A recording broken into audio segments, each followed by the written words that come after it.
This video is sponsored by Card Kingdom. If you click on the link in the description below, it'll take you to their store and they'll know I sent you there.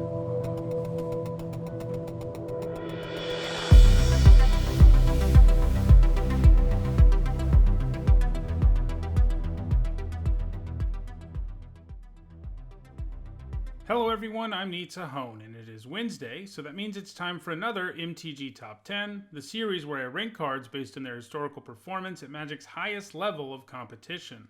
Over the last few weeks, I've been looking at non-basic lands, in particular, non-basic lands of different color identities. So far I've done colorless, red, and green, and today I'm continuing with white. Obviously, almost all lands are colorless in a technical sense, but I thought white lands would convey what I mean more effectively and succinctly than lands with white color identities. For a card to have a white color identity, it has to have a white mana symbol somewhere in the text box, whether because it can add white mana to your mana pool or has an activated ability that costs white mana. In all, there are 34 non-basic lands with white color identities, and in this video, I'm going to talk about the 10 that have left the biggest impact on competitive Magic. Before we get started, a quick reminder on how I rank cards in these videos. A Pro Tour, Players Tour, or Mythic Championship Top 8, as well as a Legacy or Vintage Championship Top 8 is worth 2 points, and a Grand Prix or Magic Fest Top 8 is worth 1 point. At number 10, it's Rustic Clocken. This land is from Lorwyn block, a block all about various creature types, and Kithkin is one of the heavily supported creature types in that set. Rustic Clocken is something of a Kithkin payoff because you can have it come into play untapped if you reveal a Kithkin from your hand. That means that in a Kithkin deck, the Clocken is just a plains with upside, and that upside comes in the form of the Reinforce mechanic, which lets you turn the Clocken into a combat trick that adds a permanent boost in the form of a +1/+1 counter. This makes this land kind of a split card. It's either a plains or the reinforced combat trick. That's nice flexibility to have on a land, especially if you can get your creature to win combat and survive as a result of reinforcing. The downside to all of this is just that if you don't have a Kithkin deck, it's going to come into play tapped a lot, and the upside of reinforce isn't worth it nearly as much when this doesn't just function as a plains when it's on the battlefield. As a result, the Clocken has all of its points in Block and Standard, the only format so far where Kithkin decks have been viable.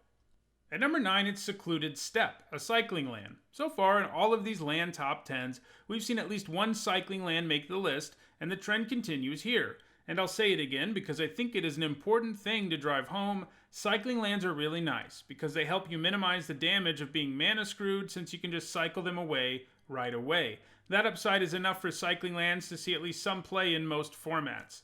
Like the other cycling lands we've looked at, Secluded Steppe has also been played in Astral Slide decks in both Block and Standard. The Steppe has also been played in a Legacy cycling deck, one that not only used Astral Slide but also Lightning Rift, so it really wanted to load up on cycling. At number 8, it is Vivid Meadow. Like cycling lands, a Vivid Land has also made it onto every one of these lists so far. Like the others, Vivid Meadow is worth playing, despite coming into play tapped, because it provides some very nice fixing. As a result, Vivid Meadow was played in various 4 and 5 color decks in Block, Standard, and Extended between 2008 and 2010.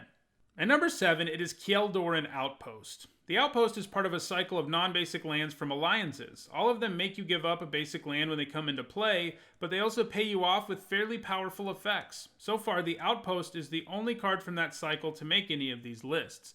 In the case of the Outpost, it lets you pay only 1 and a white to make a 1/1 white soldier token every turn. That's not usually the kind of rate we see on an effect that can be used multiple times. Even by today's standards, that is a pretty powerful ability.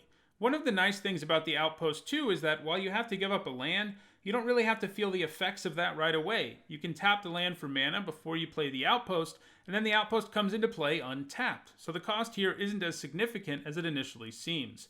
Kjeldoran Outpost is an interesting card because it sees play in a wide variety of decks. Aggro decks like it because it gives them something to do with their mana when they flood out or if the game goes long. Control decks like it because it allows them to cheaply create a board presence while still holding up all of their counter magic and removal. As a result, Kjeldoran Outpost was played a fair bit between 1996 and 1998 in both Standard and Extended. At number 6, it's Legion's Landing, which doesn't start out as a land. It starts life as a legendary enchantment that just gives you a 1/1 with lifelink. But as soon as you are able to attack with 3 creatures, it transforms into a land, Adanto the First Fort, a land somewhat similar to Kjeldoran Outpost. In the case of Legion's Landing, it gives you an extra mana, since it's no longer an enchantment, and it also has a powerful activated ability that lets you churn out 1/1 tokens. The great thing about that is, it gives more aggressive decks something to do with their mana if the game goes long, and makes sure that you can always add to the board. More aggressive decks can also usually transform Legion's Landing without a whole lot of effort. Legion's Landing gained all of its points in Standard and various aggro decks. This included White Weenie, Boros aggro, Selesnya aggro, and Orzhov aggro. At number 5, it is Flagstones of Trocaire.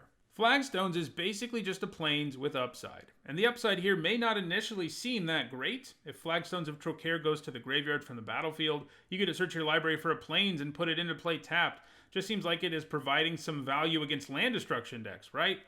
In a moment, we'll see that Flagstones is more useful than in just those types of situations, but it is worth remembering that there is virtually no cost to playing the first Flagstone, so even if it only does that extra thing in corner cases, there really isn't a good reason not to be running it in a lot of formats. But like I said, it does do more than you might expect. For one thing, keep in mind that it says plains, not a basic plains, just plains. This means it can provide fixing for you by searching up shock lands. And because of the legend rule at the same time, you could play the second one of these and search up 2 dual lands that have the plains type, which is not bad upside to have on a card that is going to function as a plains in a worst case scenario. Additionally, it helps decrease the downside of spells you might play that blow up all lands, for example, in modern decks that run Smallpox or Deathcloud. As a result of all this upside, Flagstones has been played in virtually every format it has ever been legal in, and it's likely to continue to accumulate points. At number 4, it is Windbrisk Heights, one of the hideaway lands from Lorwyn.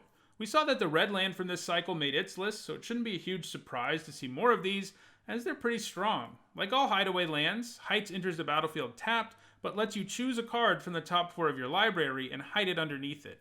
Then you have to fulfill some requirement, and if you do, you get to pay 1 mana and tap the hideaway land to play that card for free. In the case of Windbrisk Heights, it asks you to attack with 3 or more creatures, basically the same trigger for Legion's Landing, actually, but that shouldn't be too much of a surprise. White is often about going wide with little guys, and that was as true in Lorwyn as it was in Ixalan block. Anyway, the point is that it is easy for aggressive white decks to meet that requirement, and as a result, white aggro decks of various types have run Windbrisk Heights in block, standard, extended, and modern. Windbrisk Heights hasn't gained any points since 2017, but I wouldn't be surprised to see it gain more going forward. At number 3, it is Eiganjo Castle, part of the cycle of legendary lands from Kamigawa block that all let you help out a legendary creature. In the case of the castle, it lets you prevent damage done to one of your legendary creatures. That effect is pretty powerful, as it can really make combat a nightmare for your opponent, and it also makes your legendary creatures harder to kill with damage-based removal. Like the rest of the cycle, Eiganjo Castle is basically just a basic land, in this case a plains, with upside, and as a result, the cost of running this in your deck is very low. It won't hurt your mana base at all if you're playing white, it just brings some extra value. It is legendary, which means playing more than one of these is not the best idea, but the first copy of it should be in just about any white deck that has at least one legendary creature. Luckily for the castle, there are prominent decks in several formats that have at least a few legendary creatures, and also have a need for white mana. Both block and standard were loaded up with legendary creatures, so it was played a considerable amount in those formats. In modern, it's been used to protect Vendilion Clique and Geist of St. Traft, among others. It has also been played a fair bit in Legacy Death and Taxes decks, which feature some legendary hate bears like Thalia and Kataki. Eiganjo Castle is going to continue to put up points, and it might eventually pass the number 2 card on this list, which only has a 1-point lead. And that number 2 card is Sejiri's Steppe, which is part of a cycle of common lands from Worldwake that all come into play tapped, but have an enter the battlefield ability. A land has to have a pretty significant effect to overcome the fact that it comes into play tapped and doesn't even produce more than one type of mana, and Sejiri's Steppe delivers there. It lets you give a creature you control protection from a color of your choice until end of turn, and that is pretty darn powerful. Sure, you can't do it in response to a removal spell most of the time, but the Steppe on mini boards can effectively make one of your creatures unblockable, and that's often all some decks need to do lethal damage. That's a pretty significant thing for one of your lands to be capable of doing. It was played primarily in aggro decks in both standard and modern, but where it has really taken off is Legacy, a format where it is almost exclusively used in Dark Depths decks. These decks plan on using a combo to get the Merit Lage token into play super early in the game. While you might think that would be enough to win on the spot, it isn't always. Sometimes your opponent has a flying blocker, and Sejiri's Step makes it so you can smash for 20 without worrying about that blocker. The Step has extra synergy in the deck too, because the deck already runs several land tutors, which can be used to find the combo pieces for the combo, but it can also be used to search up a singleton Sejiri Step that can allow you to make sure you're going to do that 20 damage. You can also tutor up the Step at instant speed and protect the Merit Lage token from something that might have killed it. Sejiri Step is likely to continue to put up points in Legacy going forward, but it has virtually no hope of catching the number 1 card on this list, which has almost 100 more points than Sejiri Step. And that card is Karakas, which probably doesn't surprise most of you. Kind of like Eiganjo Castle, Karakas is a legendary land that comes into play untapped and can produce white mana right away, and it can do stuff with legendary creatures. But what Karakas does is far more powerful than the castle. So powerful, in fact, that it's a staple in Legacy and sees a fair bit of play in Vintage too. One of the big uses for the card in those formats is to bounce legendary creatures that players like to cheat into play, like Emrakul or Iona. Decks that do that type of thing are a significant part of the Legacy metagame. Karakas is a really annoying obstacle that those decks have to find a way to deal with, or they just can't win. You can also use it on your own legendary creatures to reuse Enter the Battlefield abilities or save them from removal.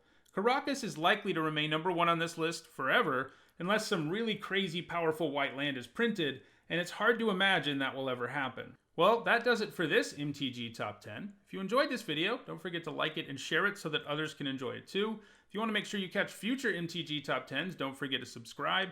And if you want to catch up on the over 270 other MTG Top 10s I've already done, that's a lot, you should see the playlist on your screen now. Thanks for watching.